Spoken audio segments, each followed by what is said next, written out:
If you are severely struggling with this question and googling it a lot, then you are at right place today. And I promise you that after watching this video, you will not need to google this question again. But for sure you will get lot of other stuff to google up. This session will give you brief overview of .NET and introduce you with various .NET framework components and concepts. Before starting the session, let us see how Microsoft defines .NET. The .NET framework is an execution and development platform for building apps for Windows, Windows Phone, Windows Server and Windows Azure. This is a new definition given by Microsoft with .NET Framework 4.5. I know it's difficult to understand for beginner, but believe me, this is the most transparent definition as compared to definitions in earlier versions. Let us try to understand this one-line definition in this entire session. In this session, we are going to discuss these points: brief history of computing, need of .NET and its important components, compilation model in .NET. We'll also see detailed .NET Framework component stack diagram, which will help you to understand different components of .NET Framework. And in the end, we'll have quick look on different CLR versions and their side-by-side execution. Let us start with history. There is old saying, necessity is mother of invention. I would like to slightly modify it to fit in world of computing. Necessity is mother of evolution. As we humans are trying to communicate with machines since long, when our complexity of applications grows and old language fails to reach the expectation of application and application developer, some new language get evolved to overcome the limitation of precedings. This way, we are continuously evolving from low-level language to high-level languages. Day by day, these languages are getting more powerful, more flexible, and easier. In last 50 years, various programming paradigms are designed and implemented. Hundreds of languages came and gone, but nothing gone west. For example, today no one uses BCPL or B, but we should not forget that they were foundation for C. And from C, languages like C++, then Java, then C# evolved. In short, today we have C# because years ago someone had written BCPL, or before that CPL or APL, or even before that IPL. Every programming language have contributed to process of evolution, and still it's going on and will continue forever. So don't get surprised if tomorrow some other language will get evolved, let's say X#, and while describing the advantages and power of X#, it will list out hundreds of limitations of C# and will convince you how bad C# was. Summary is that there is no black magic in computing. It's all evolution. And .NET is also one of the very important milestones in this process of evolution. Before going in technical details of .NET, I would like to suggest you that ignore marketing hype by Microsoft about .NET, as it can hamper your learning and can confuse you. From very first version, Microsoft is advertising .NET as a platform to develop web services, and now in version 4.5 as a Windows 8 store application development platform. But in reality, these are very small parts of .NET framework. .NET is much more than this. I would also like to answer a few very commonly asked questions which can keep coming in your mind.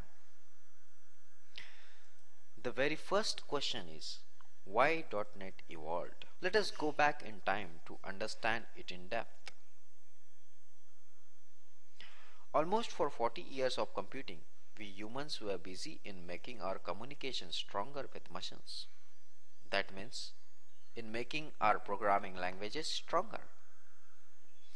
Result of that, we evolved to strong languages like C, C++ or VB.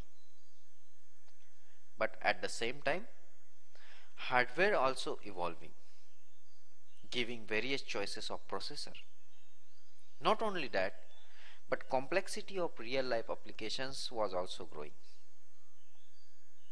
To handle such modern application problems like growing complexity and multiple choices of hardware, programmers started expecting two things from programming languages, that is code reusability and platform independence.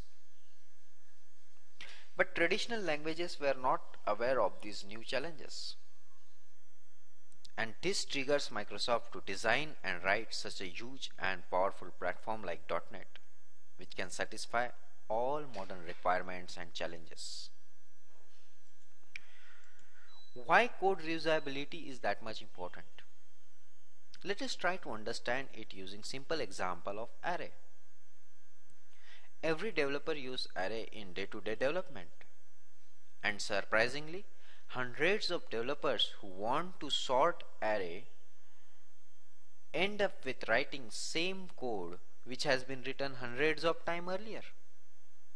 That means we are putting thousands of man hours just to write code to sort the array. Sounds strange, but it's true. This was just one example of array, but same is true for other common functionalities.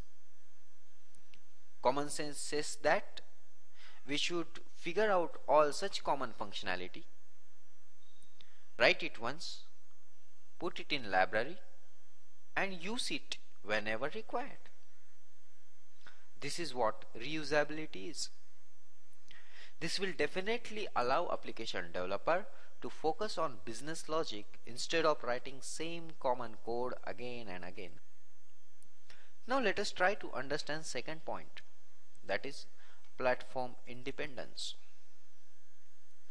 Modern users have multiple choices of hardware and operating system.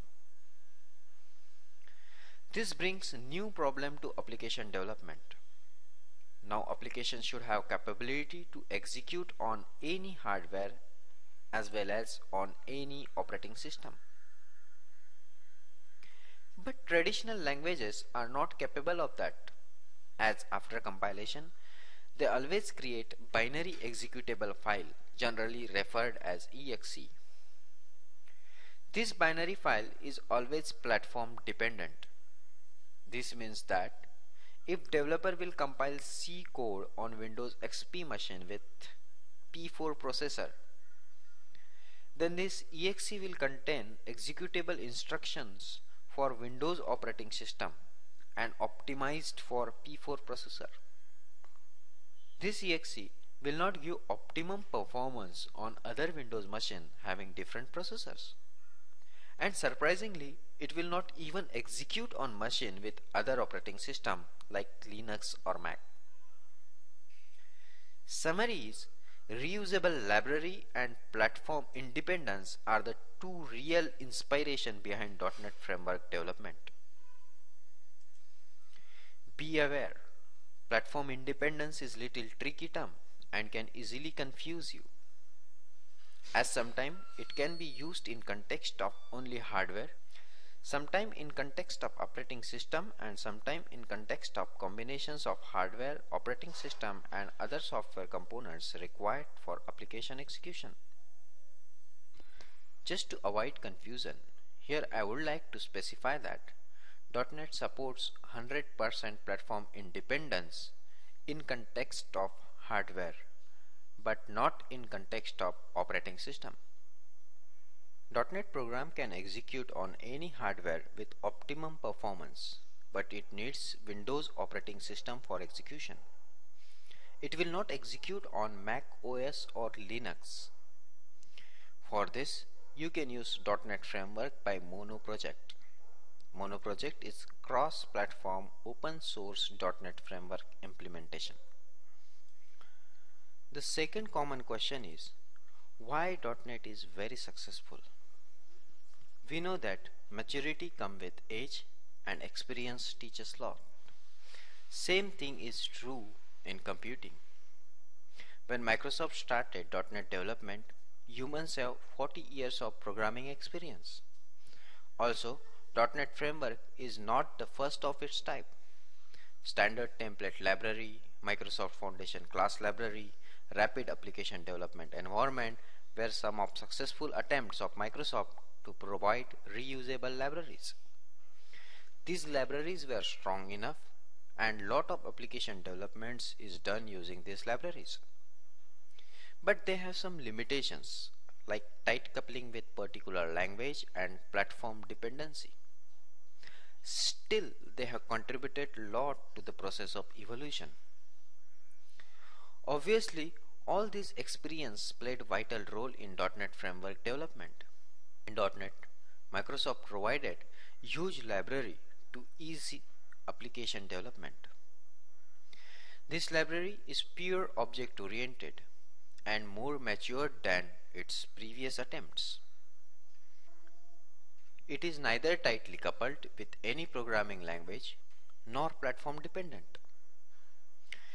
These are some reasons why .NET rocked the decade and still it is evolving and giving new features with every release. The summary is, if necessity is mother of evolution, then experience is father.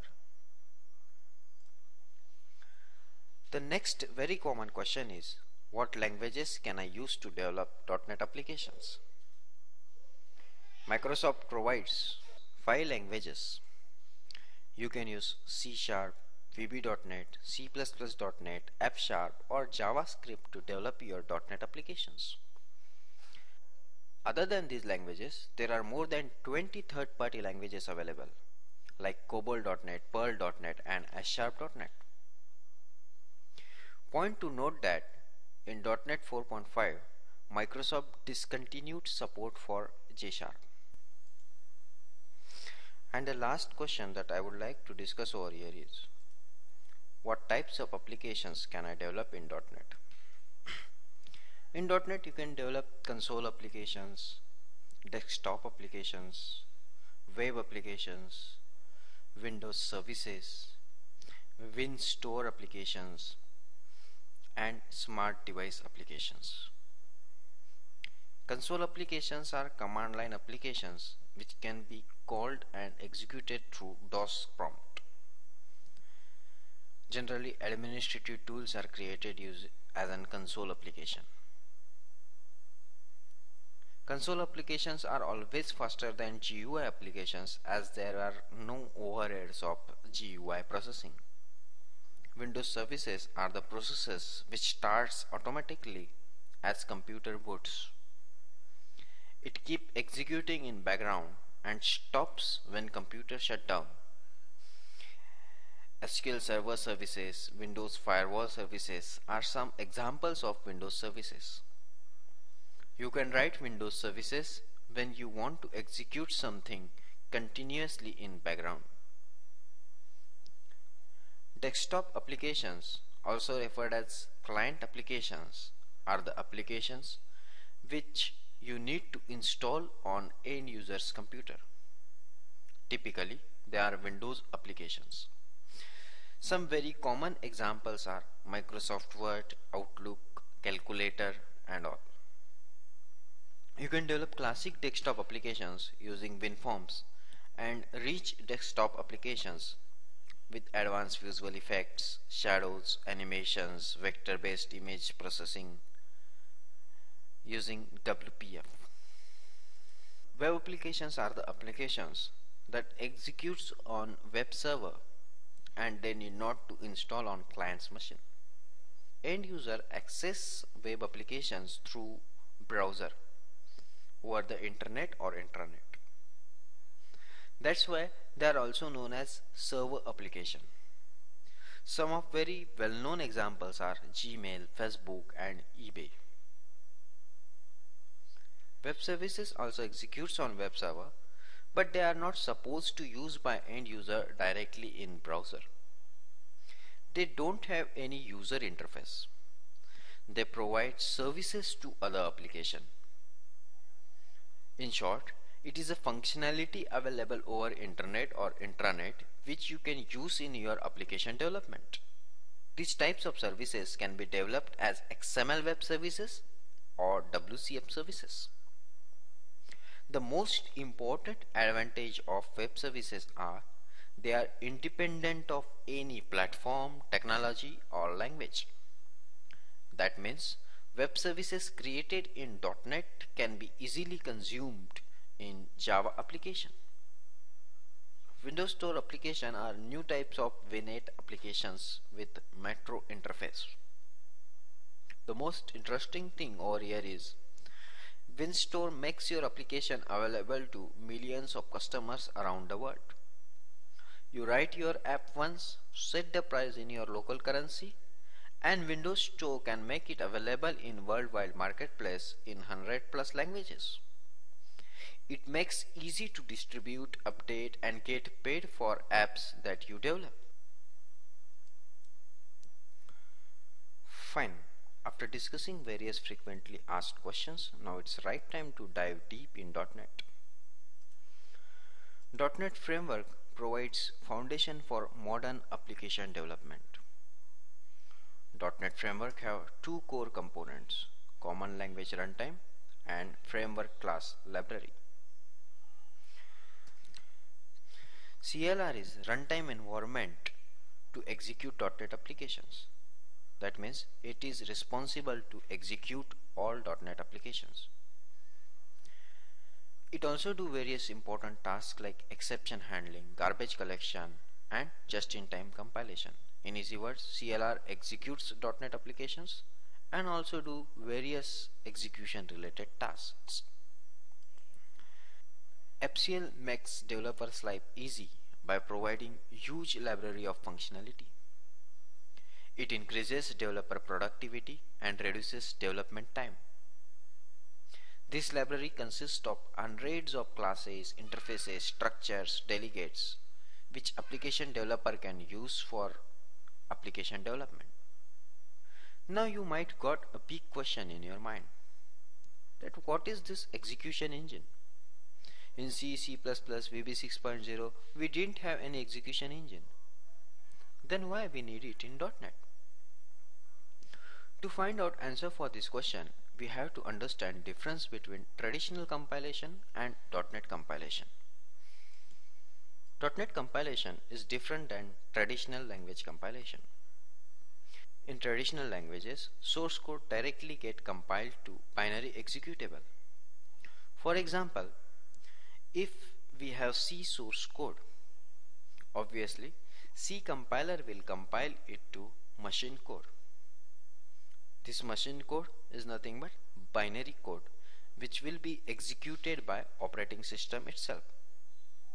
Always remember that this machine code will be always operating system dependent. If we are compiling this program on Windows XP machine, this machine code will be generated for Windows OS and which will not be executable on Linux or Mac OS. Also, it is always optimized for that particular hardware.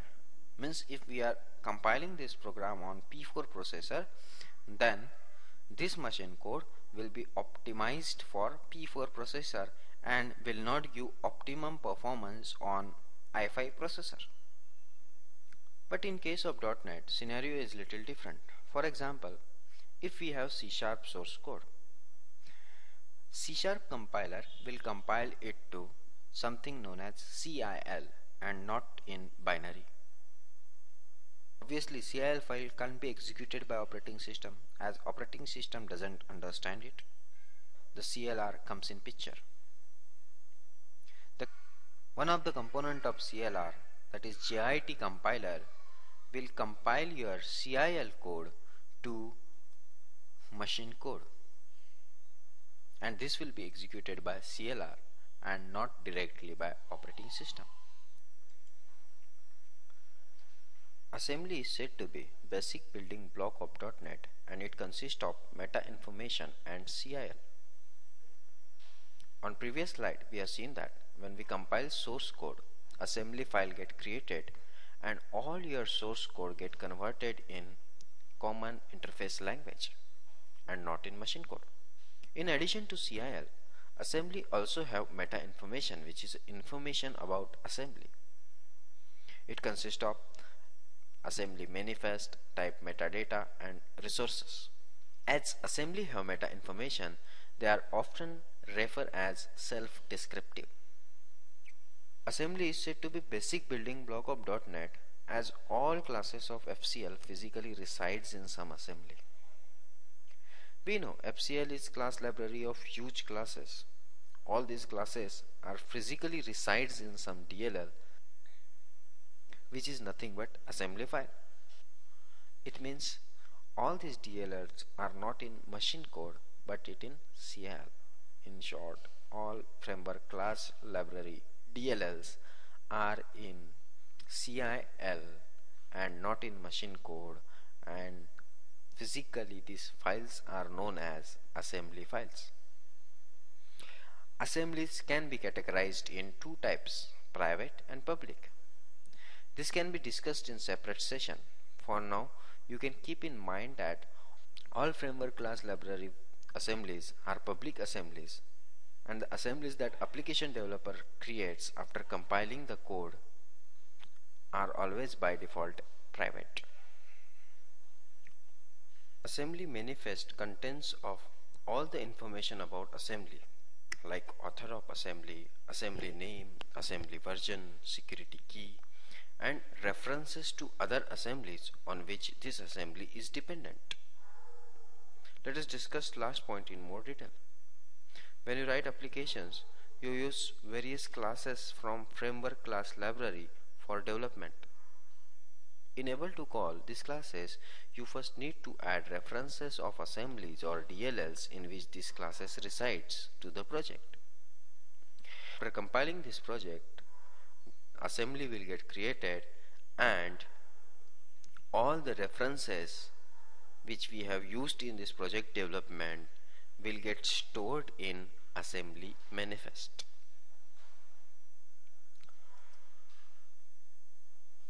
Metadata is information about all types that you have created in your assembly. For example, if you have created employee class with some fields and methods, all this information like name of class, members and methods in that class will be recorded in metadata. Resources is optional part. If you are using some multimedia file in your project, then references to that file will be stored in resources. And the most important part is CIL, Common Intermediate Language. When you compile your project, your source code will get converted to Common Intermediate Language by language compiler. CIL is also frequently referred as MSIL or IL. MSIL is acronym for Microsoft Intermediate Language. CIL is very much similar to assembly language but is object oriented. JIT compiler always use CIL as a source and compile it to machine language. This approach gives us two advantages: platform independence and language independence. To understand platform independence, we should first understand what is platform. Platform can be defined as resources required to develop and execute the applications. Platform typically includes hardware architecture and software frameworks. Platforms are broadly categorized as development platform and production platform. In case of .NET, development platform comprises of Windows operating system, .NET framework, any .NET programming language, IDE to write applications. Fortunately, we need not to install all these components separately. When you install Visual Studio 2012, all above components get installed automatically. While on production platform, we need Windows operating system and .NET framework. That's it.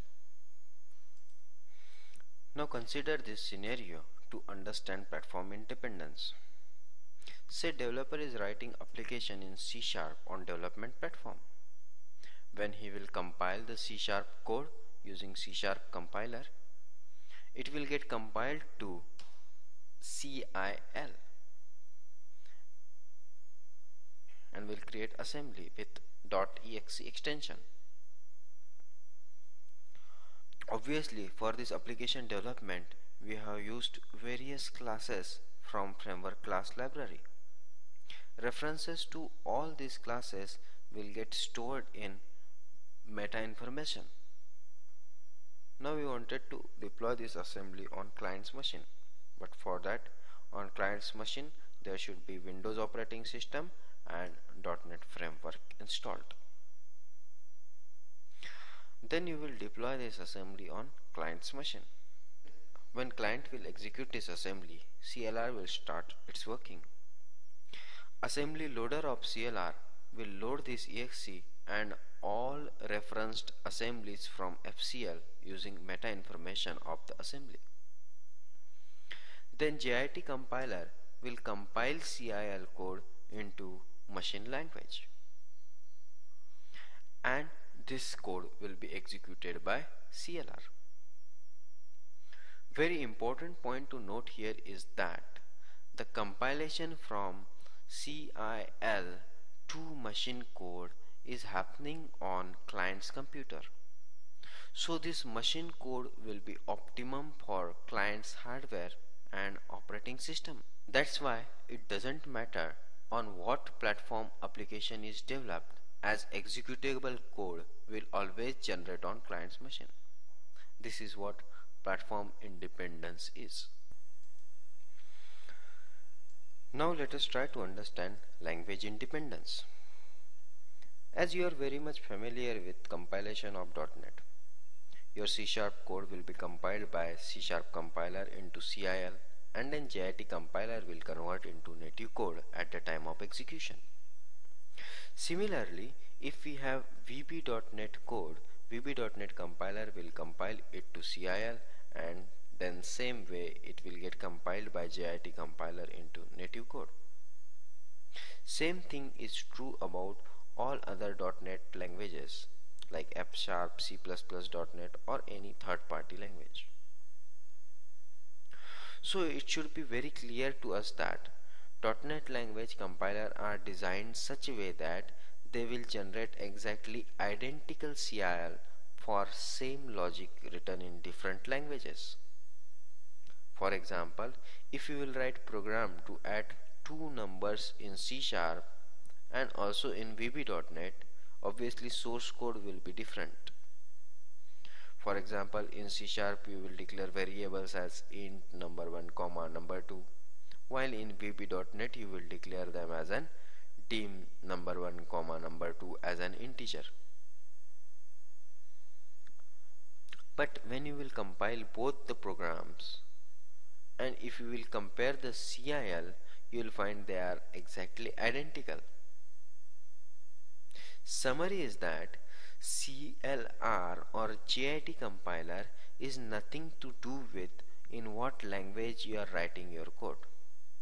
It will always get input as an CIL and will always generate output as an native code or machine code. This is what language independence in .NET. More than that, you can also use DLL created by your friend in VB.NET in your C# project, as DLL created in VB.NET also get compiled in CIL, and your C# source code will also get compiled in CIL after first compilation. And in second compilation, actual linking will take place. Here your exe and your friend's DLL will be loaded in memory and will get converted into machine code by JIT for execution. This means you can use DLL created in any .NET language in any other .NET language. This feature is known as language interoperability. Now you may be surprised that Why Microsoft provides supports to multiple languages to work on .NET? The very true answer is to maximize the acceptance of .NET in market.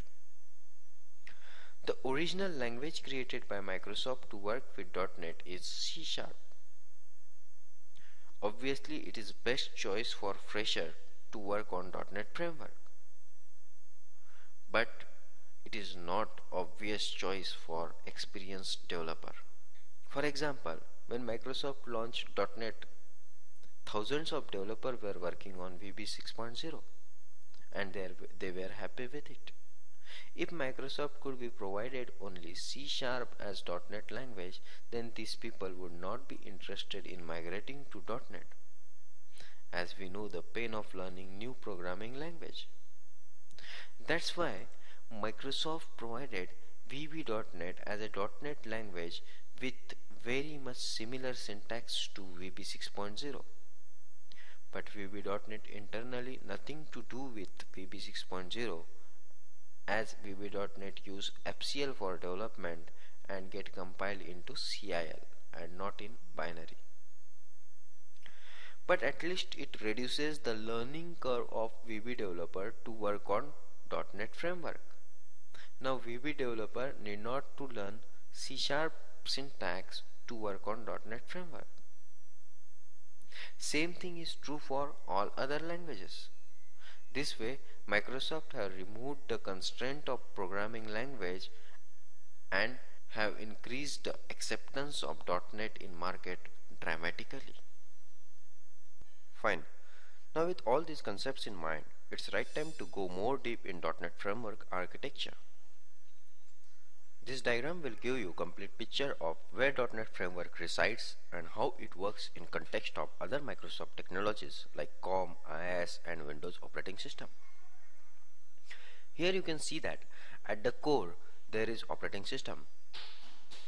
Unmanaged applications like C, C++ or VB 6.0 COM components directly execute on operating system. There is a runtime or CLR layer on operating system and managed applications, that is .NET applications, execute on this runtime. Managed applications we developed using .NET Framework class library, and we can also use classes from custom class library. Custom class library is nothing but DLLs created by developer itself. For example, we can have employee class library project to be used in employee management application. More than that, you can use COM components in your managed application using COM interoperability. There is one more layer on OS, that is IIS, Internet Information Service. IIS is web server to host web applications. ASP.NET Runtime, which is subset of CLR, works on top of IIS. And managed web application, that is web applications built in ASP.NET, executes over ASP.NET Runtime, which is in turn hosted by IIS. So this diagram have built up good understanding where actual CLR and FCL resides in your computer. Now let us examine CLR and FCL in great details. To make our discussion easy, let us use stack representation of .NET Framework. As we know, .NET Framework have two main components, FCL and CLR.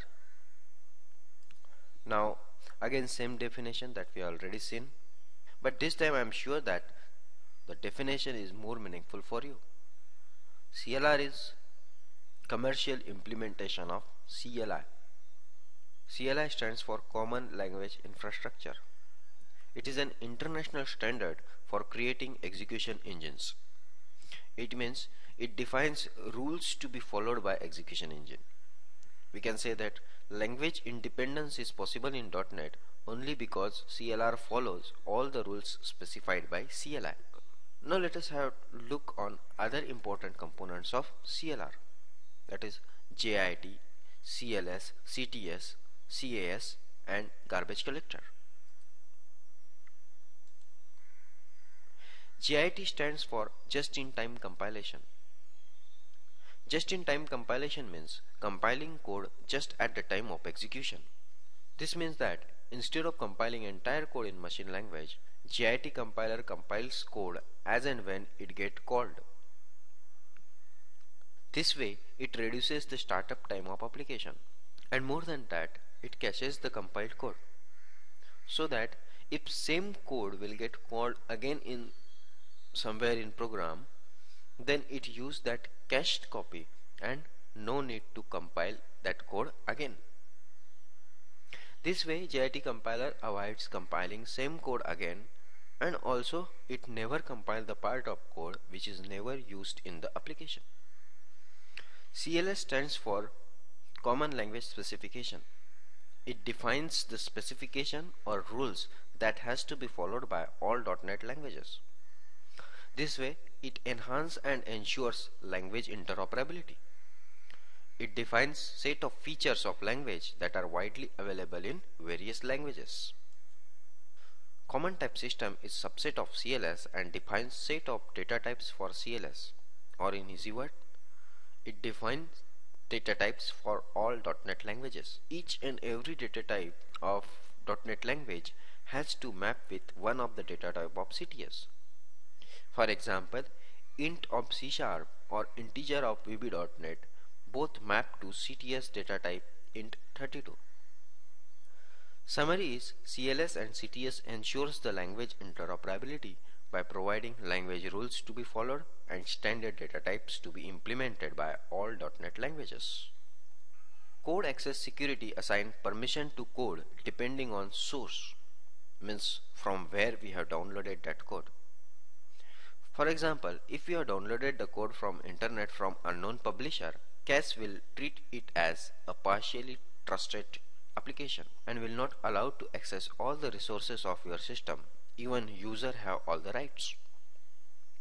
Whereas application downloaded from intranet will be treated as fully trusted and can enjoy all the rights of user. That means it can access all the resources for which user have rights. Garbage collector is responsible to destroy all unreferenced objects from the heap. The advantage of garbage collector is application developer need not to worry about memory deallocation. For example, in C, C++, you destroy objects by using functions like dealloc or free. Disadvantage of this approach is that you can easily forget to deallocate the object, which can cause memory leaks. As we discussed earlier, FCL is a library of hundreds of classes, interfaces, structures, delegates that application developer can use in his application development. But as there are hundreds of classes, finding out one can be very difficult. But fortunately, all these classes are categorized properly using namespaces. Using namespaces, classes are logically grouped as per their functionality. For example, all database classes are in system.data namespace. Namespaces also plays important role to avoid name conflicts. You can have two classes with same name in different namespaces. Now let us have a look on some important subcategories of .NET Framework class library. To make things easy to understand, let us see the incremental development of .NET Framework starting from version 2.0. In 2005, Microsoft released .NET Framework 2.0, and this was a typical representation of .NET Framework 2.0 stack. Base class library consists of classes which are useful in various types of applications like console, Windows or web applications. Whereas ADO.NET is set of classes which allow you to communicate with different types of data stores. Application developer can use ADO.NET classes to write database applications. WinForms provides architecture and controls to create desktop applications. ASP.NET is a server-side web application framework designed for web development to produce dynamic web pages. ASP.NET is built on common language runtime, allowing programmers to write ASP.NET code using any supported .NET language like C# or VB.NET. ASP.NET consists of web forms and XML web services. ASP.NET Web Forms provides layer of abstraction to develop web pages. This means developer can create web pages quickly without knowing much about HTTP, HTML, CSS and JavaScript. It also allows you to create and deploy web services very easily. At this point, you can consider web services as a web method with some functionality hosted on web server, which can be used in any application development. The best thing about web services is that they can be consumed in any other technology. For example, we can write web services in .NET and can consume in Java applications. In 2006, Microsoft released .NET Framework 3.0. It is nothing but extension over 2.0. You can use WPF to create graphically rich application without using any third-party graphic tool. For example, in WinForms, if you wanted to use some graphics like with 3D effects and shadow, then you need to take help of tools like Photoshop or CorelDRAW. While WPF provides all these features in framework itself. With WPF, Microsoft introduces new declarative language to write user interface known as XAML. It is acronym for Extensible Markup Language. WCF stands for Windows Communication Foundation. It is framework to build service-oriented application. In last 20 years, various technologies are developed to be able to use remote functionality in the applications. Some of important are COM, COM+, .NET Remoting and XML web services.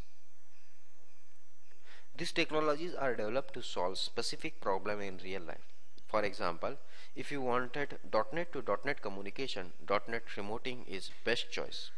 Whereas when you want platform independency and you wanted to use .NET functionality in Java, then XML web service is best option. So for different scenario, you have to learn different technologies. WCF solved this problem by combining features of web services, remoting, MSMQ and COM+.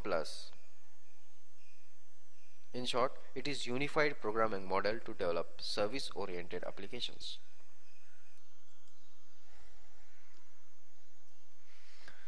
Windows Workflow Foundation provides declarative framework for building applications and service logic and gives developer high-level language for handling asynchronous, parallel tasks and other complex processing.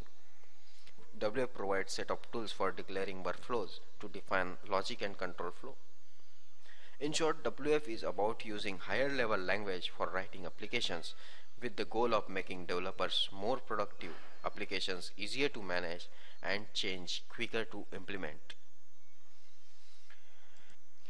Card space is retired technology which was introduced in .NET Framework 3.0 to store digital identity. For example, to store ID and password.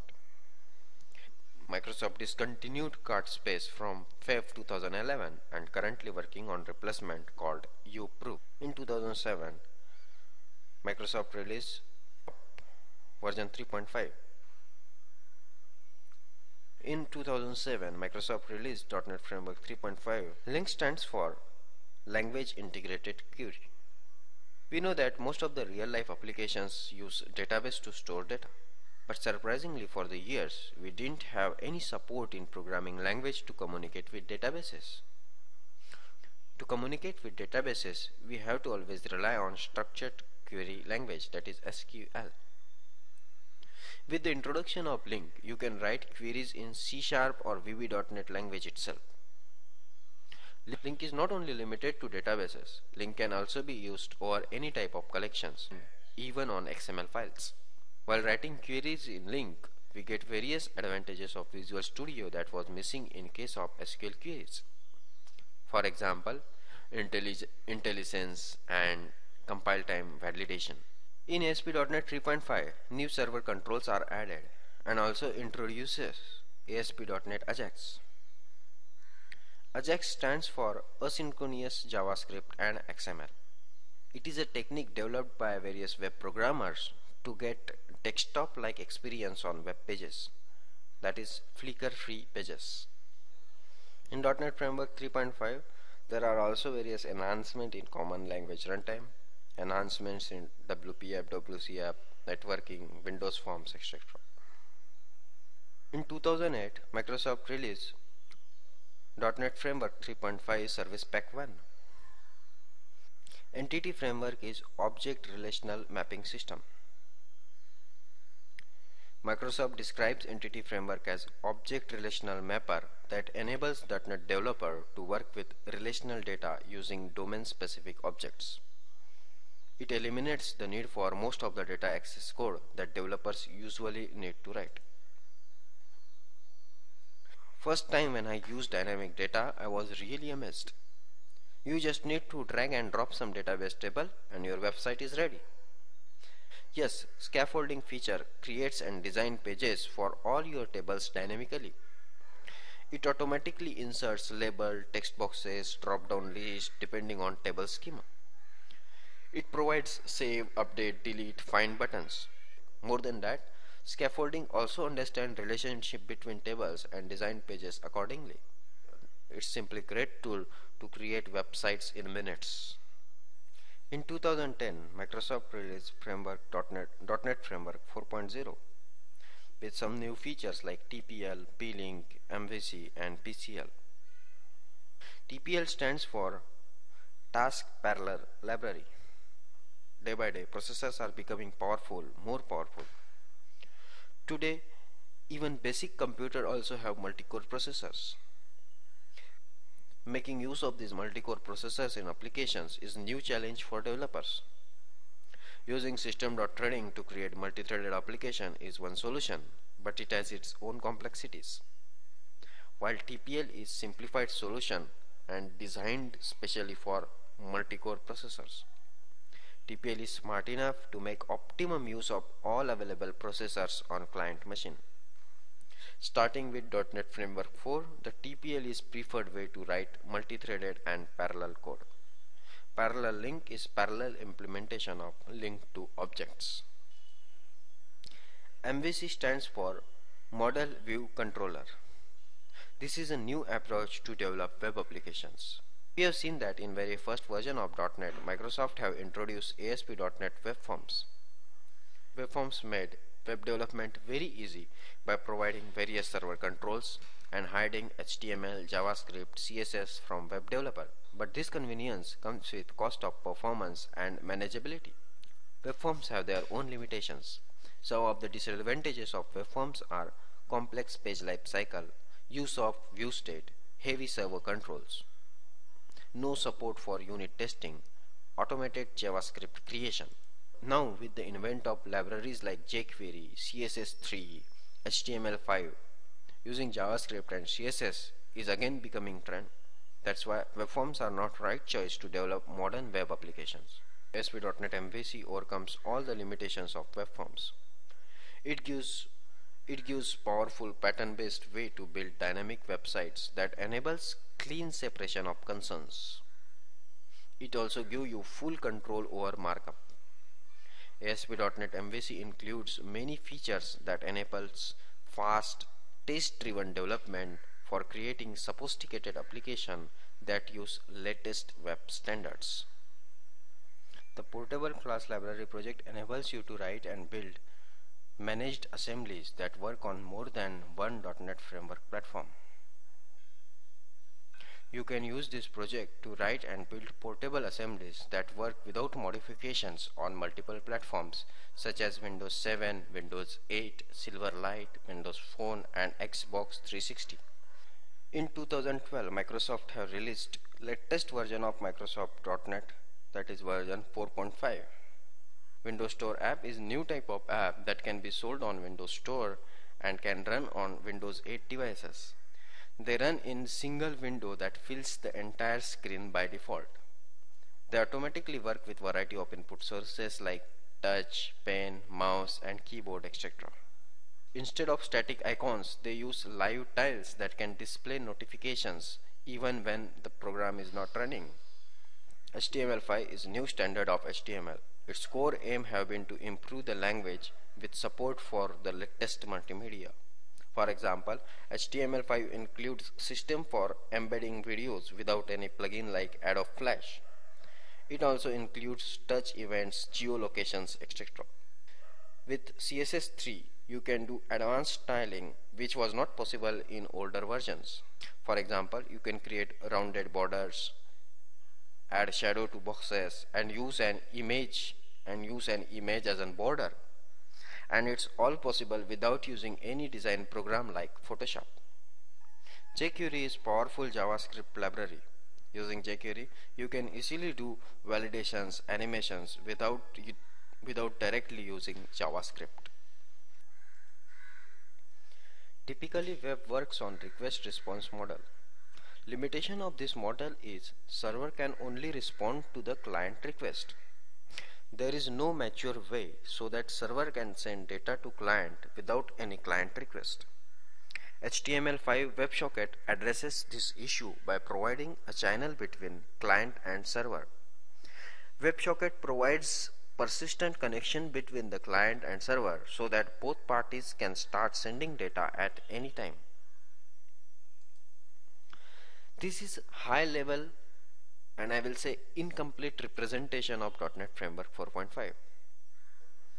There are many other components which you can add to this diagram, but at a beginner level I think this is enough.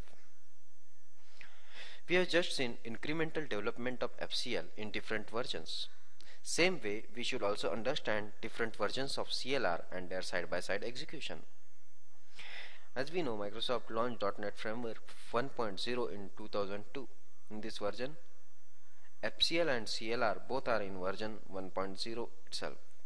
As it was first released, there were a lot of bugs in it, which Microsoft fixed, and immediately in 2003 they have launched stable version 1.1. In 2005, Microsoft released .NET Framework 2.0. Up to this, you can see that version of CLR is also upgrading with version of Framework class library. But after 2.0, Microsoft released 3.0, which was not standalone version, but it is just extension over .NET Framework 2.0. And the version of CLR is same, that is CLR 2.0. This means if you will install Framework 3.5 on any system, it will first install Framework 2.0, then 3.0, and then 3.5 extensions. Then in 2010, Microsoft released .NET Framework 4.0. This version is standalone and not extension like 3.0 and 3.5. In this release, version of both FCL and CLR is 4.0. In 2012, Microsoft releases latest version, that is 4.5. This version is also standalone with version 4.5 of both FCL and CLR. The advantage of extension approach in 3.0 and 3.5 is any application developed in Framework 2.0 can also execute on the system where 3.5 is installed, because 2.0 Framework class library is already there. But what if you have some applications in .NET 1.1, some in 2.0 and some in 4.0? Then you have to install all the three versions of .NET Framework. Installation of multiple versions of .NET on same computer is possible. This feature is known as side-by-side execution. When you will execute .NET 1.1 application, it will automatically execute using CLR 1.1. When you will execute .NET 2.0 application, it will execute using CLR 2.0. And same way, .NET 4 application will execute in CLR 4.0. One very important thing you should be aware of that side-by-side installation of .NET Framework 4.0 and 4.5 is not possible. When you will install .NET Framework 4.5, it will simply replaces the version 4.0 on your computer. All the applications developed in 4.0 executes in 4.5. .NET 4.0 onwards, there is also support for in-process side-by-side execution. That means in one process, multiple versions of CLR can be loaded. For example, if you are executing .NET 4.5 application, but in that application some 2.0 component is used, Then to execute that component, CLR 2.0 will get loaded in same process automatically. In the end, let us have a look on this definition again. The .NET Framework is an execution and development platform for building apps for Windows, Windows Phone, Windows Server and Windows Azure. I hope now the definition is making some sense for you. With this, I would like to stop over here. Now you can start exploring the great platform using all these resources. Thank you. I hope this session is useful for you. Your feedbacks are welcome.